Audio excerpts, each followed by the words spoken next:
Hello everyone, তনয়ার পাকশালাতে সবাইকে স্বাগত জানাই। আজকে সারা সকাল জুড়ে শুধুই বৃষ্টির দিনে এরকম একটা রেসিপি হলে কার না ভালো লাগে। তাই মনে হলো আমার হেসেলে যখন আজকে এরকম একটা রেসিপি হচ্ছে, তাও আবার কলকাতা স্টাইল, তাহলে তোমাদের সঙ্গে শেয়ার কেন করব না বলো তো। খুব সহজেই কিভাবে বানিয়ে নেওয়া যায় ঘরে এইভাবে একটা দুর্দান্ত রেসিপি, সেটা তোমাদের সঙ্গে শেয়ার করব। যারা ফার্স্ট টাইম চ্যানেলটা ভিজিট করছো তাদের কাছে অনুরোধ রইল, চ্যানেলটা সাবস্ক্রাইব করো, পাশে থাকা বেল আইকনটি প্রেস করো যাতে নতুন নোটিফিকেশন তোমাদের কাছে চলে আসে। আর কমেন্ট করো নিত্য নতুন কোনো ভিডিওর রেসিপি দেখতে চাইলে, তাহলে আমি আর আমার মা সম্পূর্ণ চেষ্টা করব সেরকম একটা কোনো রেসিপি নিয়ে তোমাদের সামনে হাজির হতে। এই ডিশটা কার না ভালো লাগে, ছোট থেকে বড় প্রত্যেকেরই ভীষণ পছন্দ। আজকের এই বাদলা দিনে এরকম একটা রেসিপি জাস্ট জমে ক্ষীর। আজকের recipe Kolkata style chicken biryani. এখানে আমরা নিয়েছি বাসমতি চাল। তোমরা তোমাদের মেজারমেন্ট কাপ অনুযায়ী চালটা অ্যাডজাস্ট করে নেবে। আমি বাটি মেপেই চাল নিই, তাই জন্য সেই বাটি মেপে টোটাল এখানে আমরা 1.5 বাটি মতন চাল নিয়েছি। তোমরাও চাল যে অনুযায়ী নাও সেই অনুযায়ী তোমরা নেবে। বাসমতি চালটা কিন্তু আগে আমরা ভালো করে ধুয়ে তারপর সেটাকে ভেজাবো। এখানে নিয়েছি বেশি চিকেন না, সামান্য কিছু চিকেন। তো ঘরে যখন পড়ে রয়েছে তার সদ্ব্যবহার কেনই বা করব না। নিয়েছি টক দই আর নিয়েছি মুরগির ডিম। এখানে দেখো চালটাকে আমরা খুব ভালো করে কিন্তু জল দিয়ে ধুয়ে নিতে হবে, যাতে এর মধ্যে একটুও স্টার না থাকে। দেখো এই স্টার্চগুলোকে আমরা কিন্তু ফেলে দেবো।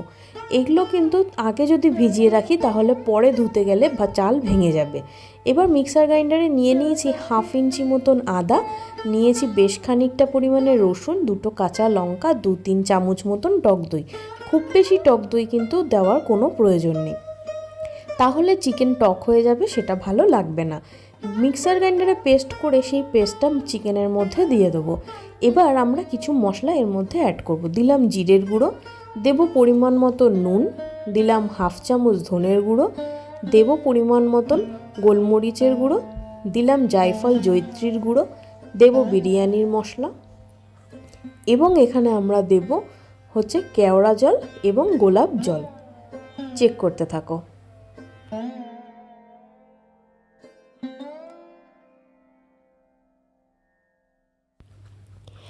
এটাকে দিয়ে কিন্তু খুব ভালো করে ম্যারিনেট করে রাখতে হবে 2 থেকে 3 ঘন্টা বা 30 মিনিট মিনিমাম। দিলাম অল্প একটু সাদা তেল, যাতে সম্পূর্ণ ম্যারিনেশনটা খুব ভালো মতন চিকেনের গায়ে ধরে যায়। দেখো খুব ভালো করে এইভাবে চিকেনটাকে কিন্তু আমরা মাখিয়ে রেখে দিয়েছি। দিয়ে ঢাকা চাপা দিয়ে 30 মিনিট অপেক্ষা করলাম। এবার হাঁড়িতে বসিয়ে নিয়েছি পর্যাপ্ত পরিমাণে জল। এখানে জলের কোয়ান্টিটিটা তোমরা চালের কোয়ান্টিটি অনুযায়ী দিও। আর একটা বাটির মধ্যে জল দিয়ে মুরগির ডিমগুলোকে আমরা খুব ভালো করে সিদ্ধ করতে ছেড়ে দেবো। এখানে ডিমগুলো তোমরা দিতেও পারো, নাও দিতে পারো। দিলাম পরিমাণ মতন একটু নুন, দিয়ে আবারও ঢাকা চাপা দিয়ে রাখলাম। ততক্ষণে দেখো চাল আমাদের ভিজে কিন্তু বেশ খানিকটা ফুলে গিয়েছে। কলকাতা স্টাইল বিরিয়ানিতে আলু চলবে না তা কী করে হয়, তাই দিয়েছিলাম আলু। আর এখানে 1.5খানা মতন ছোট্ট সাইজের পেঁয়াজ দিয়েছি, একটা বড় আর একটা ছোট, সেই জন্য 1.5খানা বললাম। এবার এখানে পেঁয়াজগুলোকে আমরা এইভাবে লম্বা লম্বা করে কেটে নিয়েছি। কড়াই বসিয়ে নিলাম সাদা তেল। এই রান্নাটা বিরিয়ানি কিন্তু আমরা সম্পূর্ণ সাদা তেলে করব। চলো চেক করে নিই। এখানে ডিম কিন্তু আমাদের খুব ভালো মতন ফুটে গিয়েছে। ততক্ষণে আমাদের কড়াইতে দেখো তেলও ভালো গরম হয়ে গিয়েছে। দিলাম পরিমাণ মতন একটু নুন। এখানে আলুগুলোকে ধুয়ে কিন্তু আমরা খুব ভালো করে ভেজে নেব। যেহেতু ঘরোয়া পদ্ধতিতে কলকাতা স্টাইলের হালকা বিরিয়ানি, আমাদের কলকাতা স্টাইলের বিরিয়ানিতে কিন্তু খুব বেশি মশলা থাকে না।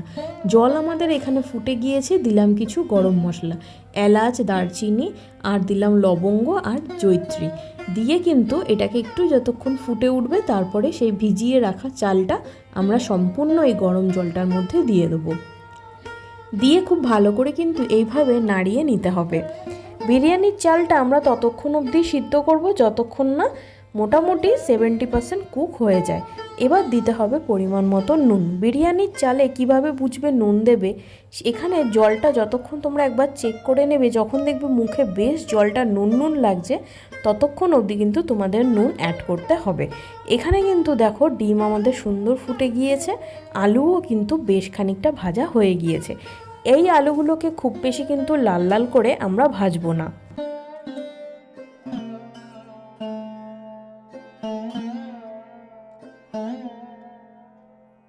আলুগুলো খুব সুন্দর ভাজা হয়ে গিয়েছে।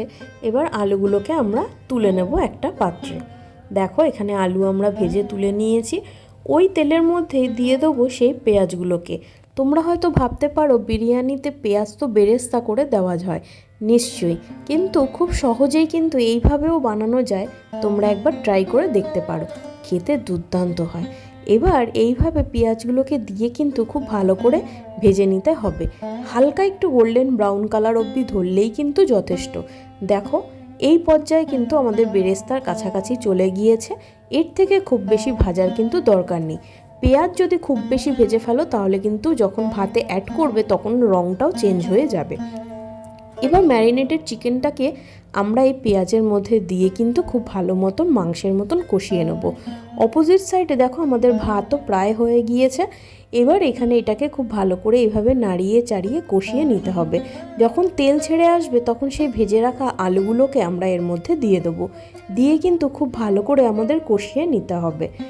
এখানে কিন্তু আমরা এটা প্রেশার কুক করব। তোমরা যদি পারো তাহলে কড়াইতেই কিন্তু সিদ্ধ করে নিতে পারো। এবার ঢাকা চাপা দিয়ে কিন্তু আমাদের ভাত দেখো খুব ভালো করে মাড় আমি গেলে নিয়েছি। এখানে দেখাচ্ছি তোমাদের ভাত কতটা সুন্দর ঝরঝরে হয়েছে, এবং এখানে 70% কুক কিন্তু আমাদের চাল হয়ে গিয়েছে। আর যে 30% আছে বা 80% কুক হয়ে গিয়েছে আর 20% মতন বাকি আছে, সেটা কিন্তু আমরা রান্না করার সময় কুক করে নেব। এটাকে ভাতটাকে কিন্তু ঠান্ডা করে দেওয়ার কিন্তু কোনো প্রয়োজন নেই, ঢাকা চাপা দিয়ে গরম অবস্থাতে থাকলেই যথেষ্ট। তার কারণ পরে বলছি। এখানে আমরা মাংসটাকে প্রেশার কুক করব বলে সেই মিক্সার গ্রাইন্ডার ধুয়ে আমরা সেই জলটাকে গরম করে নিলাম, কারণ চিকেনে আমরা এখানে কিন্তু গরম জল ইউজ করব। দেখো প্রেশার কুকারে জলটা একটু গরম করে নিয়ে এর মধ্যে আমরা অ্যাড করলাম জলটা, দিয়ে কিন্তু খুব ভালো করে এইভাবে নাড়িয়ে নিতে হবে।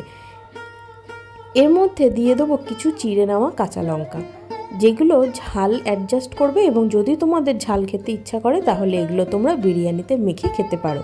এটাকে ট্রান্সফার করলাম প্রেশার কুকারে। ডিমটাও সিদ্ধ হয়ে ছাড়িয়ে রেখে দিয়েছি। এখানে আমরা মাত্র একটা সিটি দেবো, যেহেতু প্রেশার কুক করলাম আর আগেই কষাতে কষাতে সিদ্ধ হয়েই গিয়েছিল, তার জন্য। এখানে একটা বাটিতে নিয়েছি 1 হাতা মতন দুধ। গরম দুধের মধ্যে দিয়ে দিলাম, ঈষদুষ্ণ গরম দুধের মধ্যে দিলাম গোলাপ জল, কেওড়া জল। এবার দেব মিঠা আতর। এর জন্যই কিন্তু খুব সুন্দর একটা স্মেল আসে। এখানে আতরটা খুব বেশি প্রয়োজন নেই, 2 থেকে 3 ফোঁটা মতন দিলেই যথেষ্ট।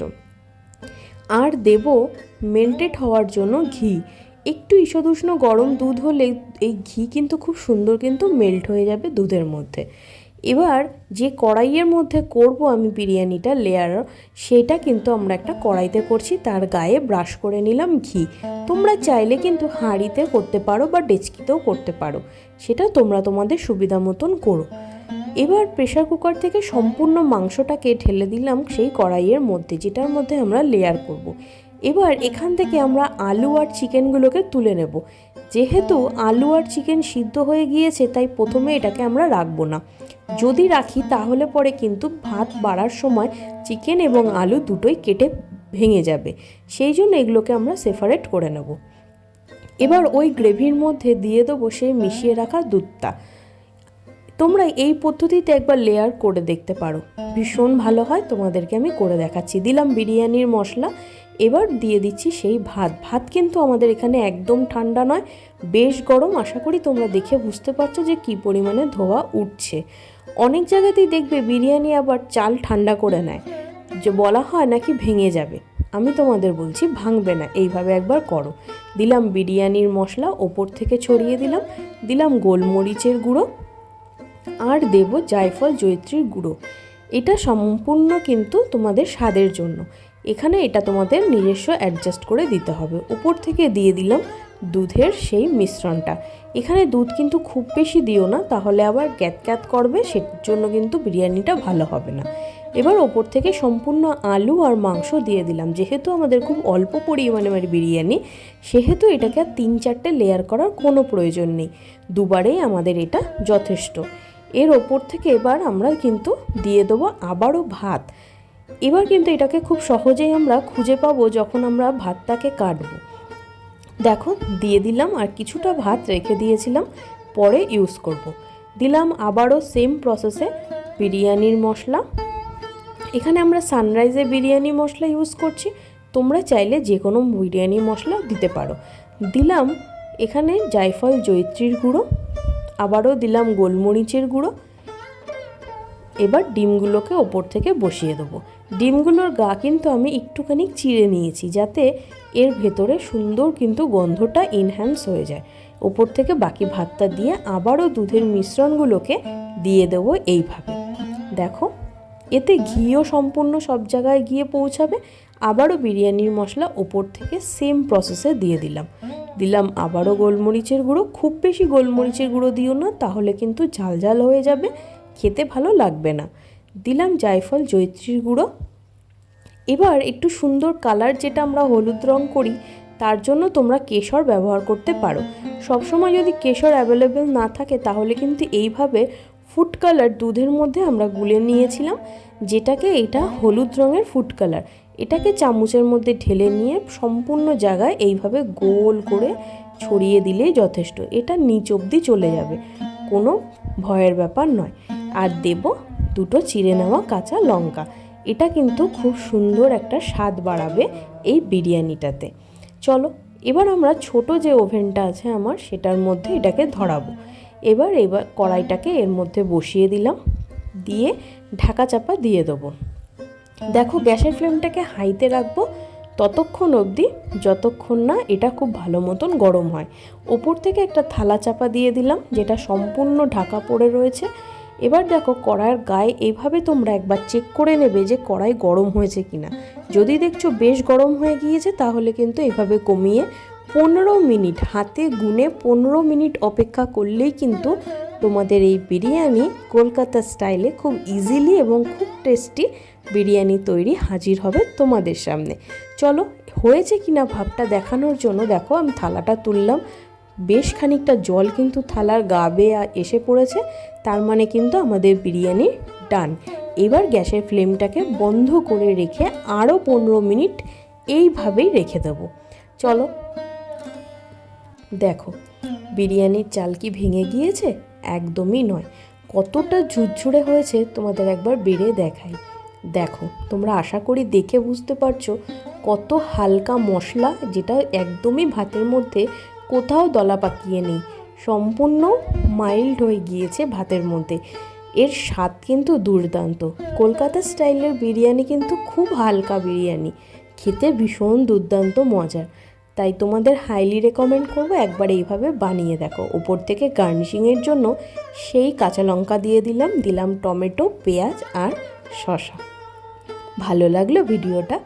অবশ্যই বানাও আর সবাইকে খাইয়ে জাস্ট তাক লাগিয়ে দাও। খুব সহজে কিভাবে বানানো যায় তোমাদের দেখিয়ে দিলাম। ধন্যবাদ। দেখা হচ্ছে আরও একটা রেসিপির সাথে। আমি আমার মা ফিরে আসছি।